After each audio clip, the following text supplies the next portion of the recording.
그럼 또 궁금한 게 있는데 네. 자격증이 여러 가지가 있잖아요. 네. 바리스타 스킬도 있을 거고 뭐 네. 멘팅, 센서리 뭐 이런 게 있는데 어떤 거부터 시작해야 돼요 정확하게? 뉴스 커피 하면은 부산에서는 교육을 정말 많이 한다라고 알고 있고 네. 교육의 메카라는 표현을 쓰고 싶은데 이거 진짜 커피를 하기 위해서는 자격증이 필요한가라는 질문을 되게 많이 하거든요. 그건 어떻게 생각하시는지 궁금해요. 자격증이 필요한 경우도 있을 것이고 네. 굳이 필요 없는 경우도 있을 겁니다. 네. 그 대표적으로 커피에 처음 네. 진짜 아무것도 모르는 상태에서 커피에 대해서 알고 싶다, 공부를 해보고 싶다라고 생각한다면은 자격증 과정을 해보시라고 권하고 싶어요. 자격증 과정이 정말 뭐 자격증을 위해서 만들어진 과정이긴 하겠지만 그 안에는 커피와 관련된 이론과 실전들이 전부 다 녹아 있습니다. 아무래도 뭐 학원이나 아카데미 어디를 가더라도 이 자격증 과정을 중심으로 진행을 하는 경우가 많아요. 네. 그러니까 쉽게 접할 수 있는 과정이라는 거죠. 그리고 공부를 어느 정도 했고 나 혼자 나 열심히 공부했으니까 됐어 이게 아니잖아요. 공부를 했다는 거를 어느 정도는 드러낼 수 있으면 더 좋을 것 같아요. 그래서 자연스럽게 뭐 언어와 지식, 뭐 말투 그런 것들 하나하나에서 커피 교육을 받았다라는 것을 약간 티가 날 수는 있습니다. 우린 또 알잖아요. 딱 알죠, 보면은 알죠. 이분들이 배우시는 분이 아니구나 하는 거를 알 수 있습니다. 그런 데서 드러나기도 하겠지만 보다 더 정확하게 뭐 이런 거 벽에 걸 수 있는 거 이거 하나 네.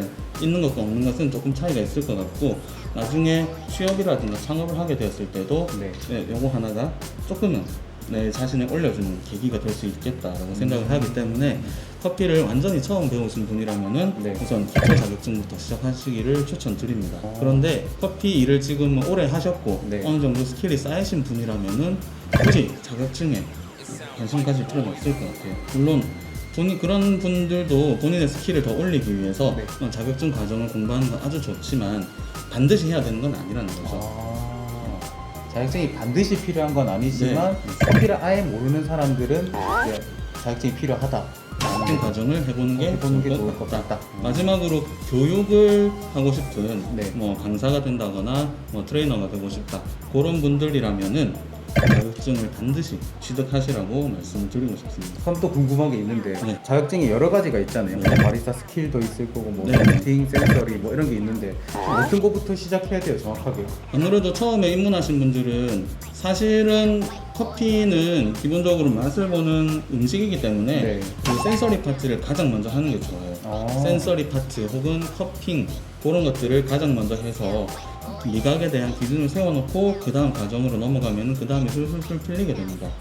근데 현실적으로 커피에 대해서 공부하러 오신 분들은 거의 대부분이 바리스타 스킬즈 그러니까 에스프레소 머신을 다루는 과정을 제일 먼저 하게 돼요. 뭐 그 이유 중에 하나는 뭐 그건 여러 가지 이유가 있겠습니다만 사실 커피 맛을 잘 모르시는 분들한테 맛에 대한 기준을 세워드리는 거 분명히 중요한 내용이지만 완전 처음 하시는 분들은 어느 정도 하는 재미가 있어요. 맞죠. 그래서 처음 하신 분들이 딱 학원에 들어올 때 상상하는 것들이 있어요. 내가 이 학원을 끝날 때쯤에는 라떼 아트를 하고 이런 거 막 해가지고 뭐 딱 내놓으면은 다들 우와 막 물개박수 그런 거 받을 수 있을 거라고 기대하시는 분들이 상당히 많습니다.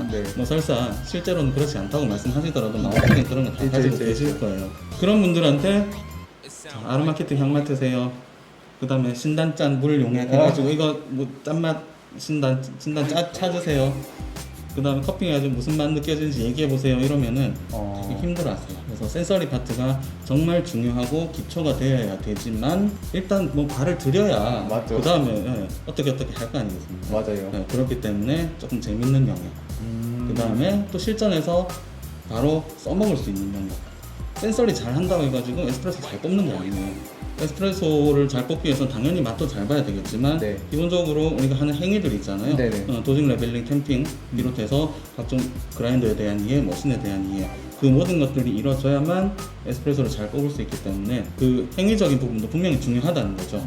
그래서 그런 행위적인 부분, 재밌는 부분 먼저 진행을 하고 이제 이게 어느 정도 기준에 올랐을 때 그 다음에 브루잉 코스라든가 로스팅 센서리 이쪽으로 진행하는 게 어떨까라고 저는 제안을 드리고 많은 분들이 또 그렇게 하고 계시는 것 같아요. 센서리가 제일 중요하군요. 어쨌든 가장 중요합니다. 사실 이 뉴스 커피에 대해서 찾다 보니까 이번에 커핑 대회 3등 하신 그분도 어떻게 보면 여기 교육을 통해서 이렇게 됐었잖아요. 그분은 어떻게 이렇게 알게 되셨고 그다음에 그 되었을 때 어떤 느낌이었는지 정말 궁금해요. 그 친구는 우선은 저희 학원 수강생이기 이전에 네. 이미 다른 학원에서 교육하는 강사였습니다. 제가 그 학원이랑 이제 연이 닿아가지고 잠깐 그 학원 이제 방문하게 되었을 때 네. 그때 몇몇 교육들을 조금 진행하면서 네. 저를 좀 좋게 봐준 것 같아요.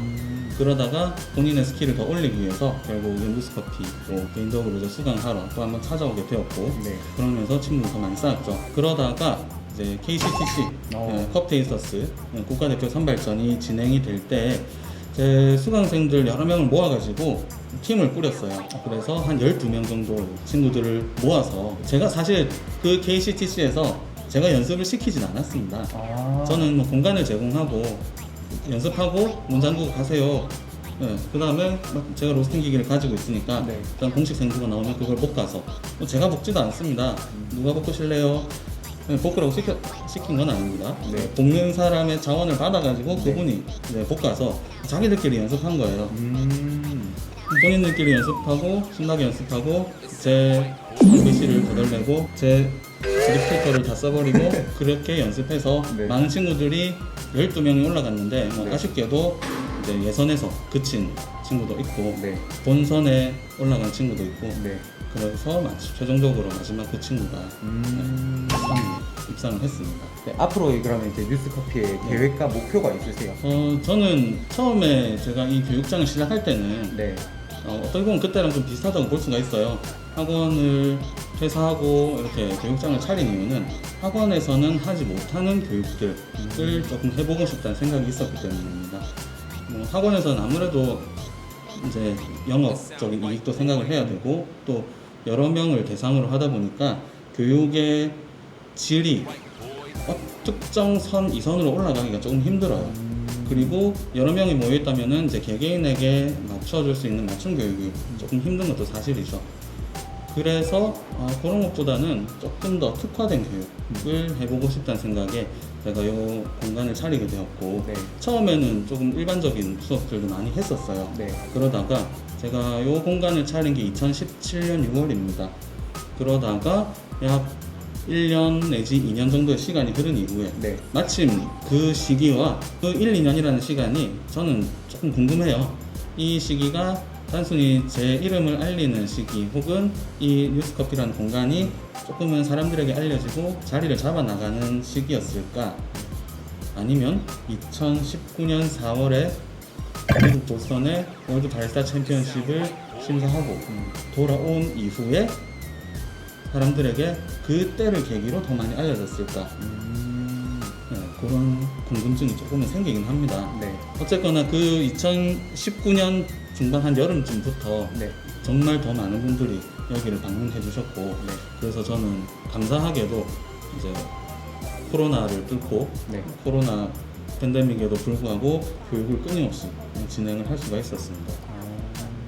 무엇보다도 고무적인 거는 제가 애초에 계획했었던 그런 교육들 중심으로 지금 진행되고 있어요.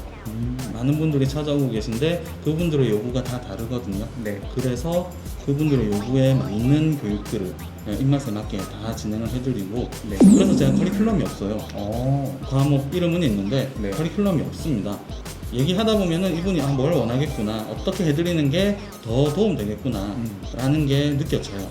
그럼 거기에 맞춰서 다 해드립니다. 해드릴 수 있는 건 다 해드립니다. 어떻게 보면 맞춤형 서비스네요. 네, 진짜. 맞습니다. 커피에 대한 다양한 경험을 하고 싶어요 하면은 다 해드리죠. 제가 가지고 있는 생도 다 풀어드립니다. 갑자기 파나마 에스메랄다 게이샤가 먹고 싶어요 이러면 그건 안 돼요. 네, 없는 건 못 해드립니다. 블루아 커피 좀 만들어주세요 하면은 고양이 지금 자고 있어요. 네, 자고 있네요. 안 됩니다. 블루아는 안 되고요. 네. 안 되는 건 안 되지만 네. 제가 해드릴 수 있는 건 다 해드립니다. 어. 네. 그리고 또 조금 욕심이 있다면은 저는 오해하시면 안 됩니다. 이 영상을 보시는 분들께서 네네네. 저는 커피를 좀 하시는 분들이 여기를 찾아주시면 더 좋을 것 같아요. 왜 그렇게 생각하세요? 커피를 처음 접하시는 분들이 저랑 1대1로 네. 뭐 하루 2시간씩 뭐 여러 번 하면 열 몇 시간 되잖아요. 네네. 붙어 있다고 생각하면 제가 생각해도 좀 같아요. 네. 네. 이상한 소리를 하거든요. 네. 어려운 얘기, 복잡한 얘기. 나는 그냥 커피 한 잔 어떻게 살짝 배우러 왔는데 마치 뭐 나는 이제 고구단 해야 되는데 갑자기 그냥 근해 공식을 가르치는 뭐 그런 거랑 좀 비슷하다고 볼 수 있다는 거죠. 네. 그리고 또 처음 배우시는 분들은 그 교류가 좀 필요해요. 네. 저랑만 막 얘기하고 제 얘기만 들을 게 아니라 네. 좀 다양한 얘기를 들을 필요가 있습니다. 그래서 그런 분들은 좀 인원이 많이 모일 수 있는 아카데미, 평생교육원 그런 데를 찾아가시는 게 네. 저는 조금 더 맞다고 생각을 하고요. 이제 거기서 배움을 가져가시다가 혹은 매장 일을 하시다가 생기는 궁금증들 혹은 본인에게 느껴지는 한계들 그런 것들을 좀 깨고 싶을 때, 궁금증을 해소하고 싶을 때 그런 분들이 저를 찾아주시면은 제가 100%까지는 안 될지 몰라도 네. 90% 이상 해결해 드릴 수 있다고 저는 자신 있게 말씀드리고 싶고요. 네. 또 이제 교육하시는 분들, 뭐 아카데미 강사님들, 뉴스커피에 교육을 들으러 오시는 분들 중에 네. 이 아카데미 강사님들도 있어요. 네. 그런 분들이 보다 나은 교육을 위해서 어떤 준비를 하시면 좋을지 그런 거에 대해서 같이 고민을 해드리고 준비해드리는 그런 것도 진행을 하고 있습니다. 저는 그래서 그런 분들이 와주시기를 조금 더 원하고 와주시면 더 감사한데 그렇다고 뭐 초보분들 오지 마시란 얘기는 아닙니다. 절대로. 저는 모든 이 뉴스커피는 우리 모두에게 열려 있으니까요. 언제나 어디서나 뉴스커피 불러주시면 제가 가지 못해도 네. 이쪽으로 들어오시는 분이 열려 있다는 알겠습니다. 말씀드리고 싶습니다. 네, 마지막으로 뉴스커피 대표님께서 가장 좋아하시는 라이언치와 함께 마무리하겠습니다. 구독, 좋아요. 알람 설정까지 부탁드립니다. 안녕.